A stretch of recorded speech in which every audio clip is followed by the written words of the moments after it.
Good Wednesday morning to you. We're going to talk about Solomon, and I think we're going to take a little bit of time over the next couple days to talk about different aspects of Solomon's life, because quite frankly, he lived an incredible life. He's probably one of the other most well-known kings and certainly celebrated in the history of the Israelites. It's said that when Solomon reigned, it was the most peaceful time the Israelites had ever experienced. There was no real major wars, and it was a life of abundance and blessedness. So we left off yesterday with 1 Kings at the end of the second chapter, talking about how David had passed away. He had given Solomon a couple different wishes, really in regards to murdering, right? He wanted Joab to be eliminated. He also was not happy with his other son, Adonijah. And so at the end of chapter 2 in 1 Kings, the will of David is complete. In chapter 3, Solomon takes over. He's been king, but he takes over now in a new direction. And the first thing that we read is that Solomon made a marriage alliance with Pharaoh, king of Egypt. Now you might be thinking, what is he thinking? God made it clear in Deuteronomy that you were not to take wives of other lands. And yet Solomon makes this marriage bond with the king of Pharaoh, the king of Egypt, with his daughter. And it appears that God's okay with it. So we read that he created a home for her. And in verse 3 of chapter 3, we hear it. Solomon loved the Lord, walking in the statutes of his father David. Only he sacrificed and offered incense to the high places. The king went and sacrificed there to Gibeon, for that was the principal high place. Solomon used to offer 1,000 burnt offerings on the altar. At Gibeon, the Lord appeared to Solomon in a dream by night and said, "Ask what I should give you." And Solomon said, right? We know the story about Solomon because he doesn't ask for riches or wealth or power or longevity. He asks for wisdom.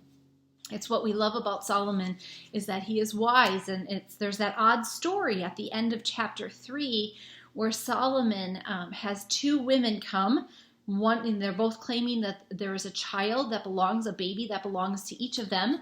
One of the women, their child died at night, but Solomon has to figure out who is the rightful mother of the child, and so he says, "Well, take a sword and divide the child in half," and the rightful mother says, no, let the other woman have this baby. I would rather my son be alive than dead. And the other one says, no, cut him in half. That's fine.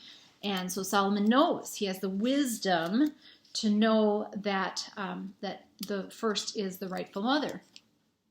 God loves Solomon for the fact that Solomon had the desire to have wisdom. And so not only does he give him wisdom, but he gives him blessing and honor. He makes his kingdom abundant, and it allows for Solomon to have more wealth than has ever been discovered. As we move from chapter 3 and 4 of 1 Kings, we get to chapter 5. And this is where I want to kind of focus our time, because Solomon has made a partnership with King Hiram. He's of Tyre. King Hiram sends his servants to Solomon, and when they heard that they had anointed the king in place of his father, Hiram had also been a friend to David. Solomon sent word saying, my father could not build a temple. We know this from 2 Samuel 7. But now, because the Lord has put this on me, because the Lord has given this to me, I intend to build a house for the Lord. So he creates this partnership with Hiram. And as Hiram hears the words, he rejoices greatly. He says, "Blessed be the Lord today, who has given to David a wise son to be over the people." So Hiram celebrates David's lineage in his son Solomon. He celebrates the wisdom that he sees and the direction. And so Hiram creates an opportunity for all of the cypress, for all of the materials to come together and to be created for the temple. I'm going to end right there because I want us to get into the next part of Solomon's life tomorrow. But as you think about this introduction to Solomon in the relationship, the unnatural marriage that Solomon engages in with Pharaoh's daughter, but also the wisdom that he has. I just want you to think about how those two things balance. When we have our hearts, when we center ourselves on the living God, God blesses us with things that we often cannot imagine. The reality is it doesn't change us from the perspective of we are sinful, broken human beings. We always come with our own agendas. We always have our own desires. Hopefully, God's desires are bigger than our desires.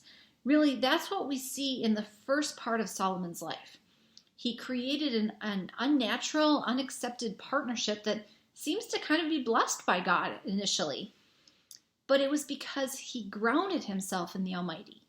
And he asked for God the one thing that he couldn't do for himself. He could have wealth, but having wisdom in God and what to do with that wealth, having wisdom in God and how to be a good leader was far greater than anything he could do on his own. As you think about how can you relate, I wonder, what is it you ask of God? Do you ask God for the things that are temporary, or do you ask God for the things that last? Jesus will talk about moth destroying and the world rotting and riches, and how that's a temporary thing. But when we put ourselves in a place of being able to receive the eternal, when we put ourselves in a position of being able to know the fullness of God at work in our lives, for us to be transformed, then our simple brokenness, our earthly and humanly limitations, well, they kind of take a back step.